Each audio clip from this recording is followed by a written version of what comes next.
राज्य उत्तराखंड के जनपद पिथौरागढ़ में जिला मुख्यालय में चैत्र माह में होने वाली वरिष्ठ नागरिकों की रामलीला की तैयारियां जोरों पर है।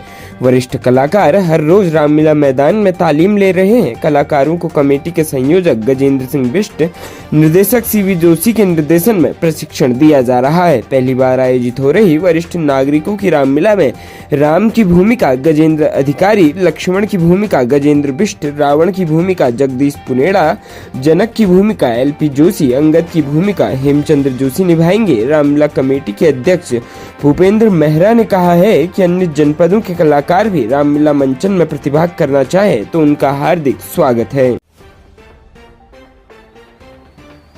राज्य उत्तराखंड में प्रदेश मंत्रिमंडल की बैठक आज यानी 15 फरवरी को होगी। यह कैबिनेट आज मुख्यमंत्री आवास स्थित कैंप कार्यालय में होगी। इसमें मुख्य मुद्दे जोशीमठ के आपदा प्रभावितों के विस्थापन और पुनर्वास पैकेज पर निर्णय होना होगा। नकल रोकने का अध्यादेश भी लाया जाएगा। राज्य आंदोलनकारियों के लिए 10% क्षैतिज आरक्षण को लेकर मंत्रिमंडलीय उप समिति की रिपोर्ट पर भी कैबिनेट निर्णय लेगी।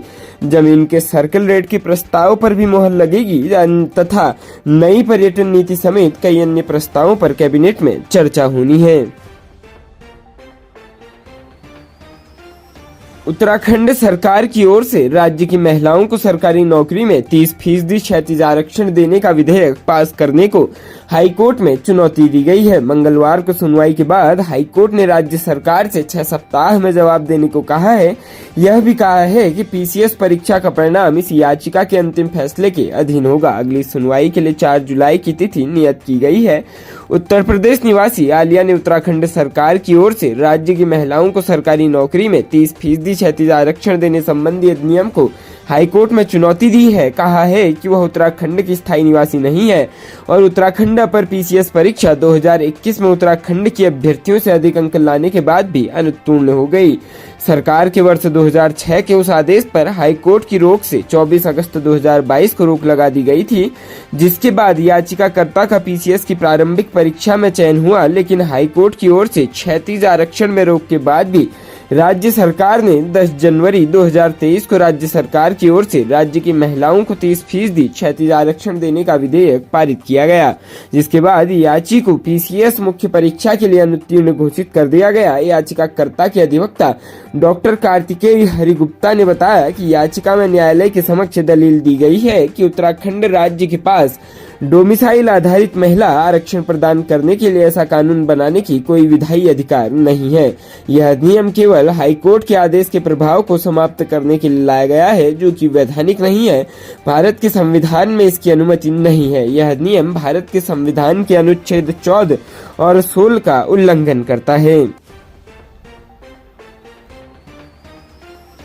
राज्य की राजधानी देहरादून में एनएसयूआई के पदाधिकारियों और कार्यकर्ताओं की आपसी भिड़ंत का राष्ट्रीय नेतृत्व ने संज्ञान लिया है। उत्तराखंड एनएसयूआई के अध्यक्ष विकास नेगी ने राष्ट्रीय नेतृत्व की संस्तुति पर 4 पदाधिकारियों को 6 साल के लिए निष्कासित कर दिया है। मीडिया को जारी पत्र में उत्तराखंड एनएसयूआई के अध्यक्ष विकास नेगी ने बताया कि भर्ती घोटालों की सीबीआई जांच की मांग और बेरोजगार युवाओं पर लाठीचार्ज के विरोध में एनएसयूआई की ओर से 13 फरवरी को सचिवालय घेराव किया गया था, जिसमें राष्ट्रीय अध्यक्ष नीरज कुंदन भी मौजूद थे। इस दौरान एनएसयूआई देहरादून के जिलाध्यक्ष सौरभ मामंगाई, संदीप नेगी, जिलाध्यक्ष चमोली, आदित्य बिष्ट और अंकित बिष्ट ने अपने साथियों के साथ कांग्रेस भवन पहुंचकर कार्यक्रम में बाधा उत्पन्न की और पार्टी विरोधी नारे लगाए। राष्ट्रीय नेतृत्व ने इसका संज्ञान लेते हुए इसे अनुशासनहीनता माना है, इसलिए सभी पदाधिकारियों को 6 साल के लिए निष्कासित किए जाने का निर्णय लिया गया है। राज्य उत्तराखंड में जनपद पिथौरागढ़ में बेरोजगार संगठन के संरक्षक चंचल सिंह बोरा कुछ साथियों के साथ देहरादून में जाकर उत्तराखंड बेरोजगार संगठन को अपना पूर्ण समर्थन देने पहुंच गए हैं और वहां चल रहे सत्याग्रह आंदोलन में शांतिपूर्ण बैठ गए हैं। वहां जाकर वह उत्तराखंड सरकार की दमनकारी नीति का विरोध कर रहे, जो बेरोजगारों को सरकार प्रशासन द्वारा दबाया जा रहा है, उसका विरोध और उत्तराखंड में जिस प्रकार पेपर लीक कराने वालों के नाम उजागर करने वाले अध्यक्ष बॉबी पवार और बाकी सदस्य को जेल में बंद किया गया, उसके खिलाफ आवाज उठाने पहुंच गए हैं।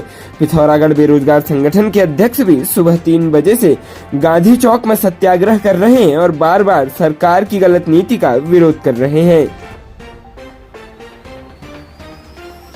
राज्य उत्तराखंड में दवा की होम डिलीवरी के बहाने एक महिला के घर पहुंचे युवक ने दुष्कर्म कर डाला। इतना ही नहीं, आरोप है कि वीडियो बनाकर ब्लैकमेल किया ताकि वह इसकी शिकायत न कर सके। महिला का पति घर से बाहर रहता था। युवक ने इसी का फायदा उठाकर बार बार दुष्कर्म किया। हद तो तब हो गई जब महिला के गर्भवती होने पर युवक ने उसका गर्भपात तक करा दिया।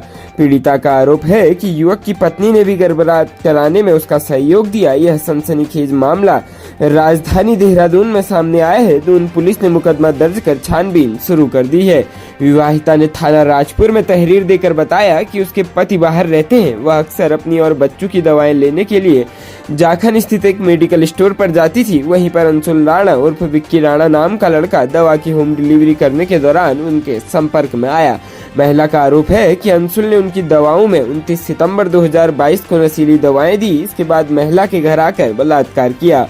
आरोप है कि इस दौरान उसने अश्लील वीडियो बना ली। आरोपी इसके बाद दबाव बनाकर बार बार बलात्कार करता रहा। महिला अक्टूबर में गर्भवती हुई।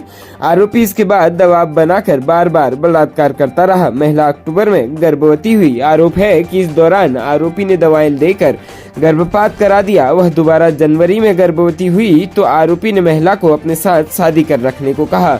अक्सर बाहर रहने वाले अपने पति को महिला ने इस बारे में बताया। महिला को पहले लगता था कि आरोपी अविवाहित है, लेकिन बाद में पता चला कि वह शादीशुदा है। पीड़िता का आरोप है कि अंशुल और उसकी पत्नी ने अपने घर बुलाकर दोबारा गर्भपात की दवा खिला दी। महिला की तहरीर पर आरोपी दंपति के खिलाफ दर्ज केस की जांच महिला दरोगा रश्मि रानी को सौंपी गई है।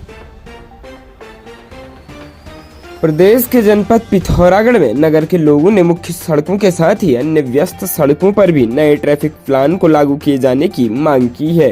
पुलिस ने 9 फरवरी से मुख्य बाजार क्षेत्र में परमानेंट ढंग से खड़े रहने वाले वाहनों को हटवा दिया है, जिससे नगर की यातायात व्यवस्था में खासा सुधार हुआ है। जनता से मिल रहे फीडबैक को देखते हुए पुलिस ने कुछ और क्षेत्रों में नई व्यवस्था का विस्तार किया है। नगर के लोगों ने व्यस्त रहने वाली सड़कों के किनारे पर परमानेंट पार्क किए जाने वाले वाहनों को भी हटाए जाने की मांग की है। पुलिस ने इस मांग पर उचित कार्रवाई का भरोसा दिया है।